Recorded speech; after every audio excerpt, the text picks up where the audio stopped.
I've had batses and goblinses, but I've never had hobbitses, says a character called Gollum in Peter Jackson's latest film, The Hobbit. And that's really Jackson telling us cleverly that this is, after The Lord of the Rings, this one is really all about the Hobbit. Hobbitses, as Gollum puts it. Now, I'll come back to that in a second. This is Ira Dubey before I confuse the hell out of you. Thank you so much for subscribing to our channel. If you haven't done so, all you need to do is click on this button right here. My dear Frodo, you asked me once if I had told you everything there was to know about my adventures. While I can honestly say I have told you the truth, I may not have told you all of it. Bilbo Baggins.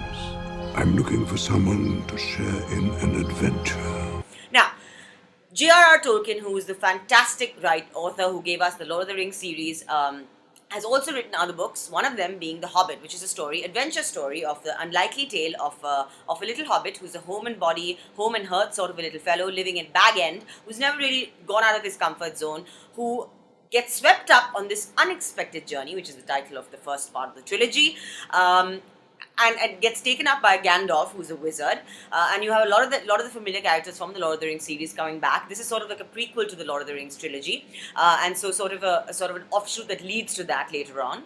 And Gandalf comes and basically takes Bilbo Baggins, who's played by Martin Freeman. Perfect casting choice. Freeman is just wonderful. He's intelligent. He's funny. He's sort of brave and endearing and just wonderful. A very endearing sort of a catches your heartstrings kind of a character and an actor. Great casting choice by Jackson here. Of course, Gandalf, fantastic casting choice again. This larger-than-life sort of gravitas bearing wizard played by Ian McKellen is also great. He comes into the picture right in the beginning. The story starts out in sort of a flashback where the older Bilbo Baggins is writing a letter to Frodo and explaining to him what exactly this journey was all about. And it goes back and it tells us a story about how Gandalf came and swept up Bilbo Baggins onto this unexpected journey to reclaim the land that the dwarfs lost to a very threatening dragon ages ago. Enter these 13 dwarfs, including Thorin, who is the grandson, the Prince Thorin, who is the grandson of the king of the dwarfs, played by Richard Armitage. Also, very good casting choice here.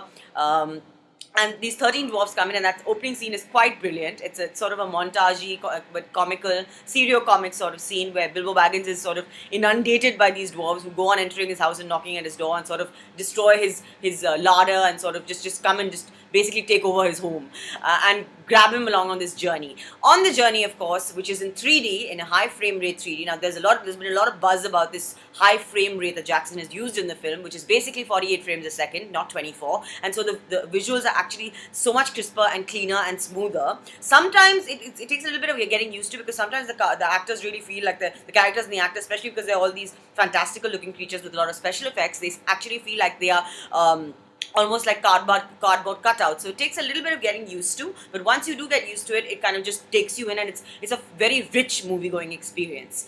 So these 13 dwarfs enter, led by Thorin and Gandalf and Bilbo Baggins, head out on this journey to reclaim this lost land. What happens? Of course, they encounter a fantastical world of creatures. I'm talking orcs, I'm talking elves, I'm talking goblins, I'm talking trolls. The troll sequence is in fact very funny. There's humor, but with a very light hand. Jackson doesn't overdo it.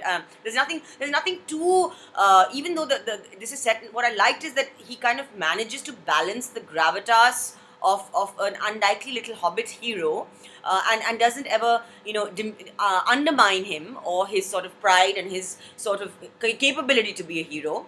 And at the same time gives us a story about pride and honor, about basically a pack of dwarves, and never over sentimentalizes things or makes things too melodramatic or too emotional, and never undermines the characters themselves, which is really important in a story of this nature. At the same time, he sets up this wonderful landscape. Yes, there are things that we've seen before. I'm talking not just from Lord of the Rings, because Lord of the Rings it's been a long time since we've seen Lord of the Rings, and technology has gone so much has become so advanced in Hollywood that we've seen a lot of the stuff that you see, maybe in terms of visuals and the special effects and the action sequences, and yet you are basically rooting for the characters. That's really really what this one is about. Bilbo Baggins, the Hobbit. Now, I don't know if we need another 2 parts to tell us his story. I don't know. I don't even think this one needed to be 170 minutes long. Some bits do get a little bit draggy, a little bit slow. It could have been a little tighter. But yet, there's an evenness to the whole story. I love the music. There's certain things that I absolutely loved. I love the music in the film. Howard Shaw comes back to kind of, who also composed for Jackson in the Lord of the Rings trilogies. Great music. There's some live music. There's sort of folksy, ballady sort of elements, medieval elements that he brings in. There's live singing as well. There's a lovely music score for the film. The creatures, of course, lots, like I said. The trolls are very funny. My favorite, of course, is Gollum. The second, in fact, that's the most standout, memorable scene in the film. That one scene between Bilbo Baggins and Gollum is absolutely fantastic. I mean, that is movie magic, people. You know exactly what I'm talking about when you see it. It's a scene of riddles and invisible stuff happening and this wonderful chemistry between the two of them. And only an Andy Serkis, who voices Gollum, could have managed to balance that performance with the computer animated graphics that the character Gollum actually has.